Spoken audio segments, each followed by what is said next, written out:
تعریف اس خدا کی جس کے قبضے میں دنیا کی ہر شے ہے، اور بے شک وہی ہے جو کل کائنات پر قادر ہے، جس کی کن میں فیکون ہے، قطرے میں مجال نہیں کہ وہ سمندر کی گہرائی بیان کر سکے، نہ ہی ذرہ پہاڑ کی بڑائی بیان کر سکتا ہے۔ ٹھیک اسی طرح ایک ناچیز انسان ہونے کی حیثیت سے ہم رب ذوالجلال کی قدرت اور بڑائی بیان کرنے سے عاجز ہیں۔ یہ تو اللہ کی قدرت کے نظارے اور اس کے بندوں میں چھپے اس رب کے اوصاف ہیں جنہیں دیکھ کر ہم صرف اس کی شان کا اندازہ لگا سکتے ہیں، جو کہ بڑی عظمت اور حکمت والا ہے۔ حضرت حسن بصری رحمۃ اللہ علیہ فرماتے ہیں کہ میں ایک متقی شخص کے جنازے میں شریک ہوا۔ نماز جنازہ ادا کرنے کے بعد سب لوگ واپس گھروں کو لوٹ گئے اور میں جنگل کی طرف چل دیا کہ وہاں کچھ دیر بیٹھ کر اللہ کی قدرت پر غور و فکر کر سکوں۔ میں گھنے جنگل میں ایک مقام پر بیٹھ گیا کہ اچانک میری نظر 2 درختوں میں چھپی ایک غار پر پڑی۔ میں نے دل میں خیال کیا کہ یہ یقیناً چوروں اور ڈاکوں کی کوئی آماج گاہ ہوگی، لیکن پھر میں نے اس کے قریب جانے کا ارادہ کیا۔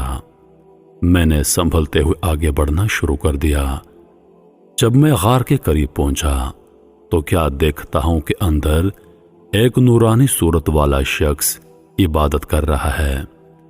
میں اندر داخل ہو گیا اور سلام کرنے کے بعد پہلا سوال کیا، اے بندہ خدا، آپ یہاں اس ویران غار میں کیا کر رہے ہیں؟ انہوں نے جواب دیا، جناب، میں نے سنا تھا کہ بصرہ میں بہت سے نیک لوگ موجود ہیں، لہٰذا میں ان سے فیض پانے اور اللہ کے حضور عبادت کرنے کے لیے ملک شام سے بصرہ آ گیا۔ اب میں یہاں اسی غار میں رہتا ہوں اور اللہ کی عبادت کرتا ہوں۔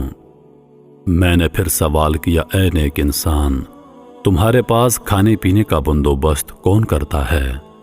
انہوں نے جواب دیا، جب میں بھوک محسوس کرتا ہوں تو درختوں کے پتے کھا لیتا ہوں، جب پیاس لگتی ہے تو ندیوں کا پانی پی لیتا ہوں، اسی طرح مجھ کو سب کچھ میسر ہے۔ میں نے عرض کیا، اگر آپ کہیں تو میں آپ کے لیے کھانے کو کچھ بھجوا دیا کروں۔ انہوں نے کہا، نہیں، میں اتنے سالوں سے درختوں کے پتے کھا کر زندہ ہوں، مجھے روٹی سالن کھائے ہوئے عرصہ گزر گیا، اب مجھے اس کی کوئی ضرورت نہیں۔ میں اصرار کرنے لگا کہ مجھے اجازت دیں کہ میں آپ کی کچھ خدمت کر سکوں اور ہمارے لیے بھی برکتیں لکھی جا سکیں۔ تب انہوں نے فرمایا، ٹھیک ہے، اگر آپ میرے لیے کھانا لانا چاہتے ہیں تو ٹھیک ہے، بس آٹے کی 2 روٹیاں، سالن نہیں، بس تھوڑا سا نمک لیتے آئیے گا۔ میں نے یہ سن کر ان سے اجازت لی اور گھر آ گیا۔ گھر آ کر میں نے 2 روٹیاں بنوائیں اور ان پر نمک رکھ کر واپس جنگل کی طرف چل دیا۔ جب میں غار کے قریب پہنچا تو کیا دیکھتا ہوں کہ غار کے منہ پر ایک بہت بڑا خونخوار شیر بیٹھا ہے۔ میں سمجھ گیا کہ اس درندے نے اس نیک بندے کو اپنی خوراک بنا لیا ہوگا۔ مجھے بہت دکھ ہوا، لیکن پھر بھی میں اپنی تسلی کی غرض سے اونچی جگہ پر چڑھا جہاں سے غار کا اندرونی حصہ دیکھا جا سکے۔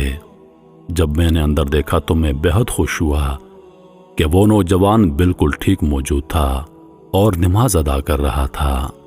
میں نے بآواز بلند کہا، اے میرے بھائی، آپ عبادت میں اتنے مصروف ہیں کہ آپ کو باہر کی دنیا کی کوئی خبر نہیں۔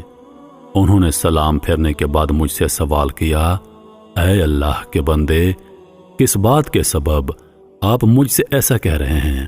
آخر ہوا کیا ہے؟ میں نے جواب دیا، غار کے منہ پر ایک بہت بڑا شیر گھات لگائے بیٹھا ہے۔ انہوں نے جواب دیا، بہتر ہوتا آپ اس ذات سے خوف کھاتے جس نے شیر کو پیدا کیا ہے، نہ کہ شیر سے۔ پھر وہ شیر کی طرف متوجہ ہوئے اور فرمانے لگے، اے درندے، اگر تو یہاں میرے رب کے کسی حکم پر قادر ہے، اگر مجھے نقصان پہنچانے کا تم کو حکم ملا ہے تو میں تجھے روک نہیں سکتا، لیکن اگر ایسا نہیں ہے تو یہاں سے چلا جا کہ تو میرے اور میرے بھائی کی ملاقات میں خلل ڈال رہا ہے۔ ابھی اس بندے کی بات مکمل نہ ہوئی تھی کہ وہ شیر وہاں سے ایسا بھاگا جیسے اسے اپنا شکار نظر آ گیا ہو۔ اس کے بعد میں غار میں پہنچا اور ان کے سامنے کھانا پیش کر دیا کہ جو آپ نے فرمایا تھا وہ حاضر ہے۔ میں نے جو کی روٹیاں تھال میں رکھ کر ان کے سامنے پیش کر دیں۔ وہ حسرت بھری نظروں سے انہیں دیکھتے رہے اور روتے رہے، حتیٰ کہ روتے روتے ہچکی بند گئی۔ پھر اللہ کے حضور فرمانے لگے، اے میرے پروردگار، اگر میں نے تیرے حضور کوئی مقام پا لیا ہے تو میری دعا سن لے اور اسی وقت میری روح کو قبض کر لے۔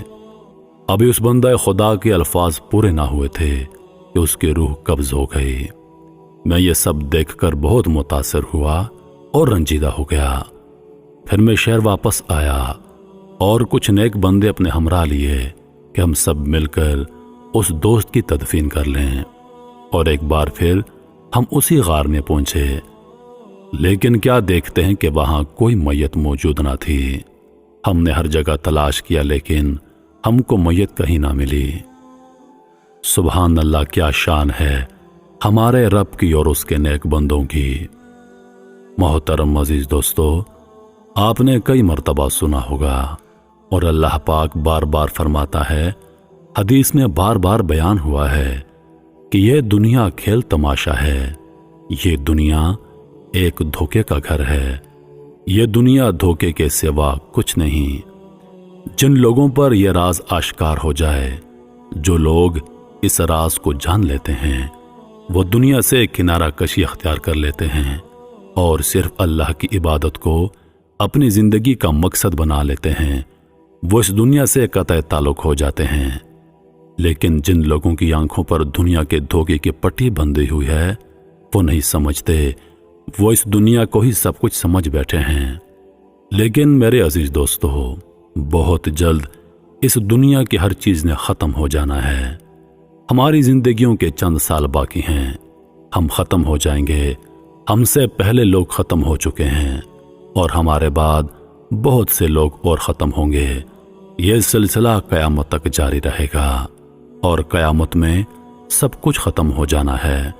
اس کے بعد ہماری ابدی زندگی شروع ہو جائے گی، جو کہ حقیقی زندگی ہے۔ میرے محترم عزیز دوستو، اس دنیا کے دھوکے میں مت پڑیے، اپنی ابدی زندگی کے بارے میں سوچئے، اللہ کی عبادت کو اپنی زندگی کا مقصد بنائیے، کیونکہ اللہ پاک نے ہمیں دنیا میں اسی کے لیے بھیجا ہے کہ ہم اس کی عبادت کریں۔ میں امید کرتا ہوں کہ ویڈیو آپ دوستوں کو پسند آئی ہوگی۔ ویڈیو پسند آ جائے تو لائک اور شیئر ضرور کر دیجیے گا اور آنے